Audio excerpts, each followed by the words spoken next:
Hello, I'm the face behind Labrador Testimonies, and this week we have a new story for you.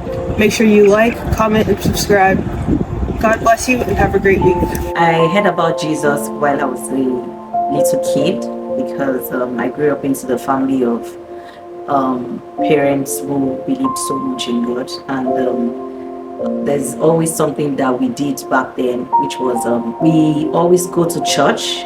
And then when we go to church, everything we learned in church, even as a child, we would always get back home, and then our parents would ask us, "What did you learn today?" Just to be sure that we were paying attention. So that was the interest I had when I was a little kid, and I think from age 5, I started having the zeal to worship God, and I started believing in God, that God is there and is supreme. The curiosity about Jesus began, when I now became a teenager. And then when we go to church, we hear about people's testimonies and what God has done, what God can do. And I remember that then in my Sunday school classes, we had a particular teacher then that, piqued interest in me and started saying, "Okay, what do you think Jesus can do for you? Do you think Jesus can do XYZ for you? Do you?" And when the teacher says that to me, when I get back home, I will tell my parents, "See what this teacher said today." And they would ask me the same question, "Do you think Jesus can do what your teacher said Jesus can do?" I said, "Yes." She said, "Like what?" I said, "Like helping me to pass my exams, helping me to sleep and wake up," because then my paramount thing was to always sleep and wake up and to always pass my exams.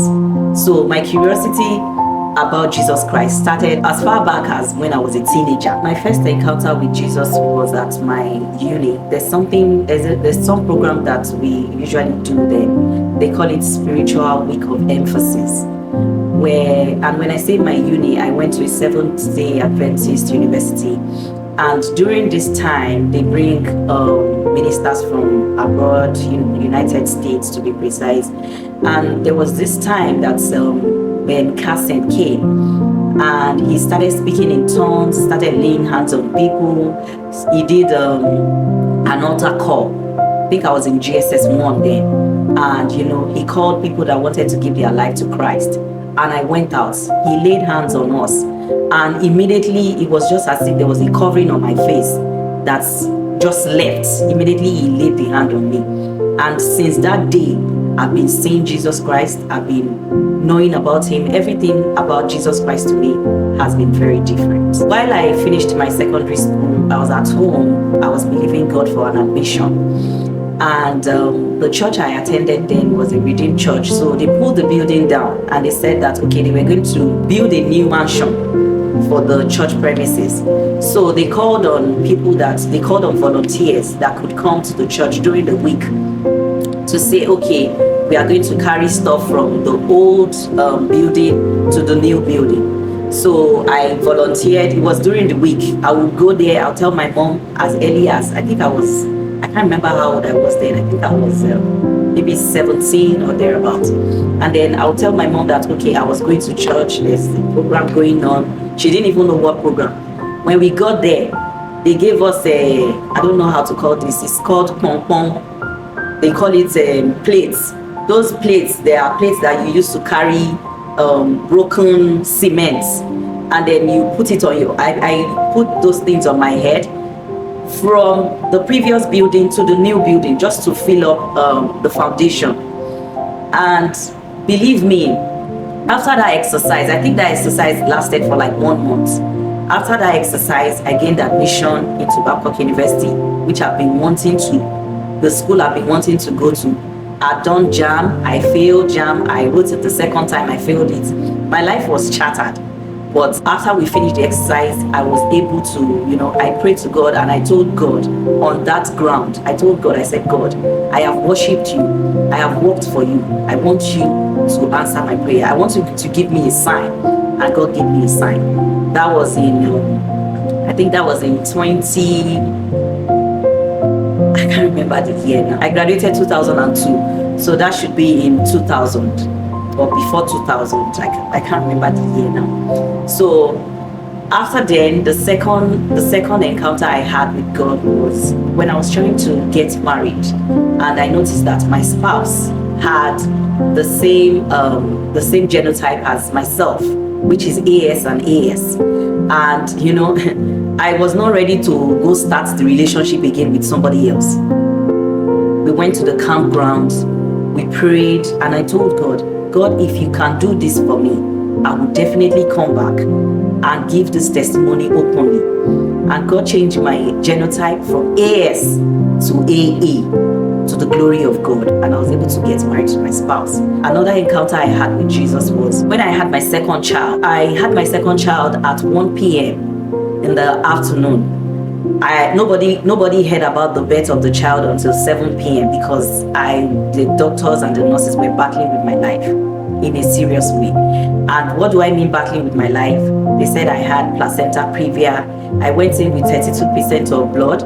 By the time they finished the surgery, because I always have CS, by the time they finished the surgery, I was on 9% PCM, whatever they called, PCV. So they had to go get blood transfusion. I was getting blood transfusion here. I had oxygen in another nose. But I had my handkerchief from Daddy Gio. And I told my mom, when I was packing my bag to go to the hospital, I told my mom, I said, Mommy, make sure you pack this handkerchief. And my mom packed the handkerchief. And while they were battling with my life, I told my mom, I said, Mommy, just put this handkerchief on my head, because I know that God is going to heal me. And she put the handkerchief on my head. When the blood transfusion and everything was going on, I was shivering badly. I was shivering, battling with my life. My mom held my legs, the handkerchief on my head. She was blessing me. I was telling God, I said, God, if you can deliver me from this, I was going to share my testimony. And I want to bless God because God delivered me from this. I'm alive today. My daughter is alive, despite the fact that when I had her, when they brought her out, she didn't even cry. She did not cry at all. They put her under the lights. They flogged her. She did not cry. But at the end of the day, after so many battles, she eventually cried, to the glory of God. She's alive today. She's 12. She's talking. I'm alive. Even after the blood transfusion, because I really don't know how blood transfusion works. My mother-in-law was there talking, blood transfusion, we can't have it. It's not good. It's not always good. But I told God, I said, mine is going to be different. And God kept me. Another encounter I had with God was when we were trying to come to the US. We've been hearing different stories about people getting denied at the embassy for their visas and all of the stuff that's been happening. But lo and behold, when we went for our interview, the interviewer just she asked my husband a question, he answered, and then she faced me. And then she said to me, what do you do? Where do you work? And I told her where I work. I told her I've been working there for 10 years. I have moved from different departments. Each time they want to set up a new department, they call me and tell me, you are going to be the head of this department. You are going to make this happen. And I've been doing that back to back, and I've been successful in that company. So immediately she heard that, she just said, okay, so what's your role? I told her my role. Where are you going? I told her where we were going, and she just stamped the visa, and that was it. Our entry, and since we have been here, God has been very faithful. He has raised people. He has raised people to help us, and He has done so many things that has made us believe that it is only God that can do it. And that has made me call on other people that do not believe in God to say, Jesus is the only way that can help you, is the only way, is the light that can also move you forward. You don't depend on any man, because I have seen it happen. Those are just few of my testimonies and my encounters with God. I have many more, and I hope to share it very soon. Delay might be too late. Delay might be too late. It might be too late because Jesus is out there, is ready to save you, is ready to take you to places that no man can take you to. Is ready to shield you, is ready to hold you.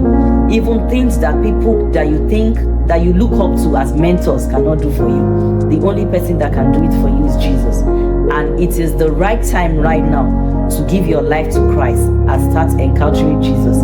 I forgot to say that while I was back in Nigeria, I worshipped God, but I never worshipped God the way I worship Him here in America. And people tend to think, oh, when you are in the diaspora, you are abroad, you don't need Jesus as much as you did back then. That is a big lie. Here is where you need Jesus, because don't get distracted. Don't feel that, oh, you have all it takes. Oh, you are abroad. Devil is abroad. So you need to be strong, make your faith strong, and make sure that you do not get distracted by what you see around you. Focus on Jesus.